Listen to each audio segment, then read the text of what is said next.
State championship. That's a heck of an accomplishment. Well, 11 a.m. Sunday, so ready to go and had a day off yesterday. We'll have 2 days of prep and get ready for a really good Memphis team on Sunday at 11 a.m. Coach, there'll be a special group coming back here on Sunday. First Final Four in program history, team being honored. What does that mean to honor such a historic group like that? Yeah, one, get a chance to see those guys tomorrow night, so that they have a recognition tomorrow night at the Drury Hotel, and get to be able to see a number of people. I've heard from them, and I think one of the things that happens. I'm just a big sports fan overall, and I think one of the things that when you became aware of the Final Four team here in 2013, uh, it gives a voice to the previous Final Four team. And then you kind of look into that and you're aware of some of the history there. And, visiting with people who played on that team and listening to the stories of Dave Stallworth, it's pretty impressive just given the fact how many of them are just Wichita guys. Dave leaves in the middle of the season.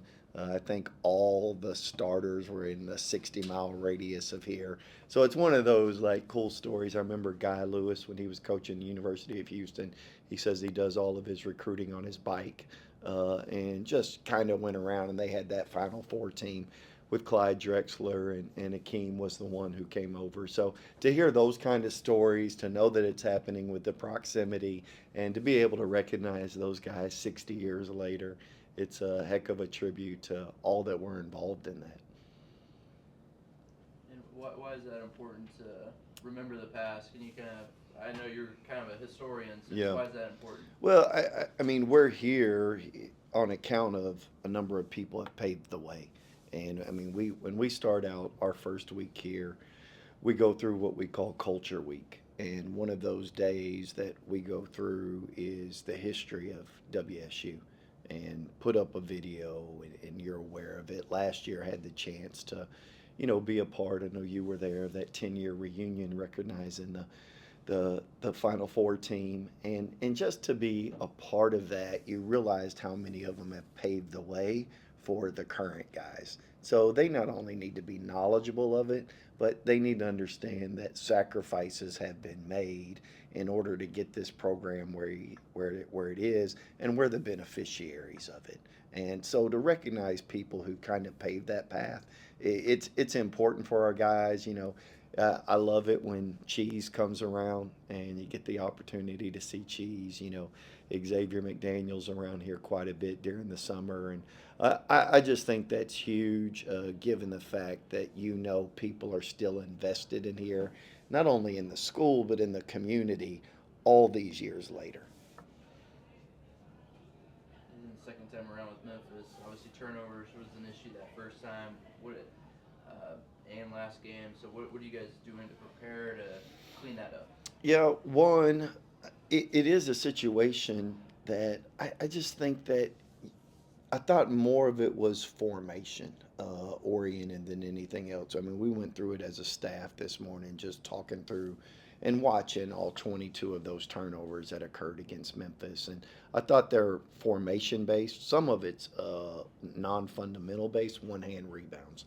That turned around and cost us several possessions. But I do think some of it's just it's formation. Like you have to be mindful about the places you need to be in order to capitalize on what they're doing. Now they're going to throw a number of different presses at you, but we need to be simple isn't necessarily simplistic. We need to be very simple in what we're doing, understanding the formations that are involved in order to take advantage regardless of the press. So we'll cover that quite a bit, obviously, in the next 48 hours. So with these improvements in rebounding and three-point defense, how much of that is kind of strategy based, and how much is it just simply guys playing harder, more effort? It's a great question. One, because I do think a lot of it's mentality. It isn't as if you don't go into a game and say this guy is really equipped to make these kind of shots. I think what we've done as a group is like, well, let's stick our finger in the air, let's test the wind, and let's see if they're actually making shots rather than being aggressive from the beginning. I think that's where you kind of see a shift.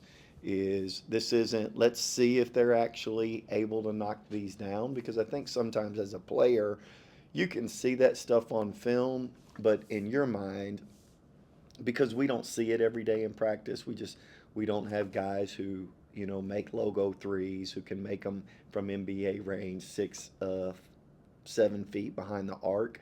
I think sometimes guys think, because of what they're used to seeing every day, is surely he's not going to make this shot. I was fortunate to coach a guy who they called him midcourt Max, and he would pull from the logo quite often, and so we were very mindful about teams that could do that because we faced it every day in practice.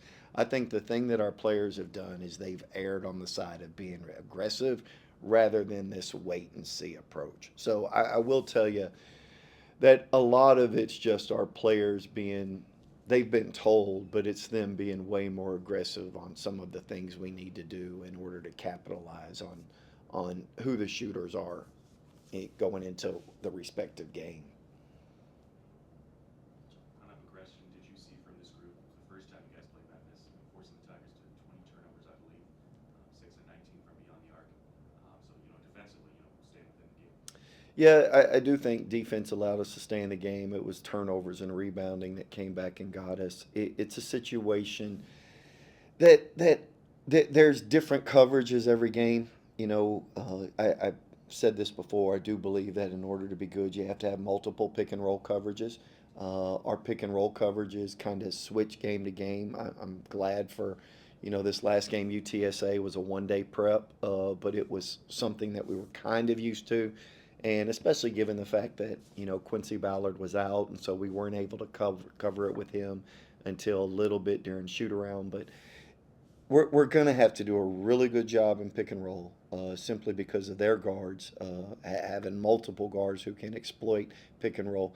They have vertical ability to go fetch things that a lot of teams don't, in Musa Cisse and Dane Danger. And so your protection has to be really good, and then your closeouts have to be good. So you got to get all three phases of pick and roll right, from your coverage, your protection, and your closeout. So it's important, and we need to be on the same page to try to take away. But there's adjustments made during the game, so we'll see where it's at. But I thought that's what we did well. When you go back and look at it, is we did a really good job on our pick and roll coverage, and kind of. There were some that we really forced some turnovers on, simply because we were doing the right thing. What are the chances we see Justin Gill back on Thursday? I don't know. I haven't got. We've got several guys out with the flu right now. It's still going around. So actually, I'm not sure who's going to be at practice today. Our trainer hadn't told us. He was setting up some opportunities for some other guys in their situation right now. So I don't know. We'll find out. With a game against a top 15 opponent, all the fanfare with an older team coming back. Talking to Harlan the other day, he was very focused on, just day by day. How do you get those, the team to kind of focus on the day by day, especially when a lot of people get caught up in a big matchup like on Sunday? Yeah, I mean, I would hope, given our record, that if you're looking ahead, that's probably the wrong approach. I mean, like, you need to be 10 toes in on what we're currently doing. So, the only thing that matters right now is building the habits necessary in order to have a good practice today. And I mean, we'll encourage, we'll check, do a lot of things here when we gather at noon today for film, and to go over that, and then also in order to prep for Memphis later on today. And so it's you try to get them dialed in. I'm a focus guy. I was just talking to one of our GAs, and I can't believe, given your age, that you're the screenager that you are, just constantly scrolling. I have zero idea what's happening on the outside world, and I think most of our staff. But it's one of those things where you're really trying to get dialed in, and I think the focus of our staff kind of helps our players. But we need to do a good job of just being able to practice today and getting a lot out of this film session. when you play a team 2 times in the season, and obviously contain them pretty well on the defensive end the first time, how much of that game plan carries over to the next game, and how much of it is kind of like updated based on like updated? Well, I'll tell you, Memphis is doing a number of different things than when we played them last. So how they're approaching the game is actually different. You see this, through the course of, you see it a lot in the NBA. Especially when you get to playoffs, you go game to game, and teams have a new baseline OB, new sets, but they're exploiting different matchups than what they did previously. So I don't know. The game plan helps if they're kind of doing the same thing, and you can figure out what worked and then tweak what didn't. They're actually playing a lot different, and I don't know that I'd use the word a lot, but they are playing different than when we played them last. So to answer your question, it doesn't help. You guys really dominated the glass during this winning streak. Memphis, they're another beast. So what's the challenge there and how important is it going to be to just the winning the rebounding battle on Sunday? Yeah, it's important. I mean that's we rebound the ball, we take care of the ball, we share the ball. I mean those three things we talk to our team quite a bit about. Again, when we watch film, I mean that's the first thing that pops up on the film. Here are your rebounding numbers. Did you do what you were asked to do? And then we jump right into the film on the rebounding side. So it's pretty significant. I mean, this is a possession game. You got to make the most out of your possession. So rebounding extends it, and then not taking care of the ball causes a lot of empty possession. So from that standpoint, we need to do a really good job of limiting their ability to stay on offense, and then at the same time making sure I go back to we just had 20 turnovers. It isn't as if they're not going to watch this film, given the fact that we had 22 there. So we need to be better, especially in those two phases. Coach, from 3 straight losses to 3 straight wins, starting to see a gradual turnaround with this group now taking on, conference power.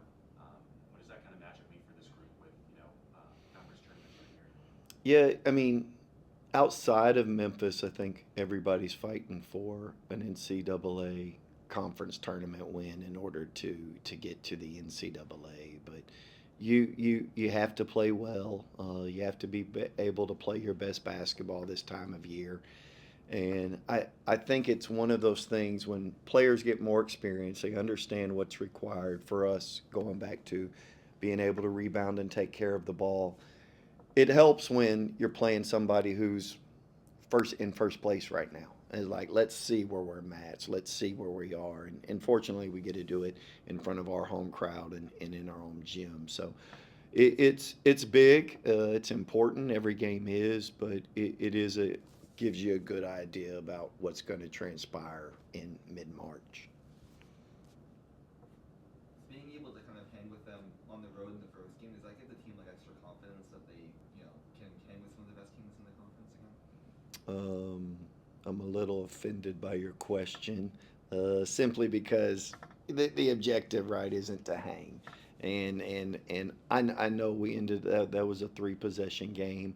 Tulsa was too, but we weren't in the Tulsa game. In the second half, once they took the 10-point lead off the free throw, this one we were in, and so to have a 3 possession game like that's different.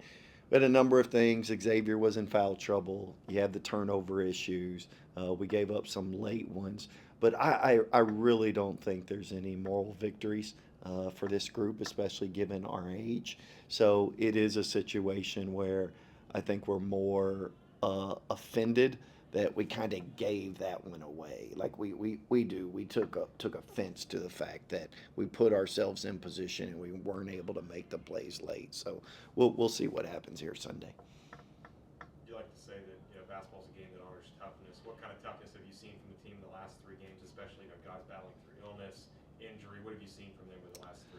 I will tell you that if you look at what we would say is be continuous. Like you just can't die. A play happens and you just stop. It's the deer in the headlight looks, and you're trying to process what's happened. Like, so sometimes in sprinting, specifically on transition defense, like your first job is to sprint no matter what, not see something while you're jogging and then turn your speed up. I will tell you that we've been a lot more continuous, and it shows up. I'll give you Xavier, shoots a shot at South Florida around the rim, misses, retrieves his own rebound. The same thing happened the other day. Ended up leading to free throw opportunities at USF. It led to free throw opportunities against UTSA. But what you can see is the fact that he's continuous. The other word that we use quite a bit around here is relentless. Like, you can see the fact that guys are not pausing. We had a number of pauses during the course of that, and we weren't playing continuous, and that's kind of the biggest difference when you can see, like, when you just dive into the minutia of the film, is the fact that we have more and more guys who are continuous.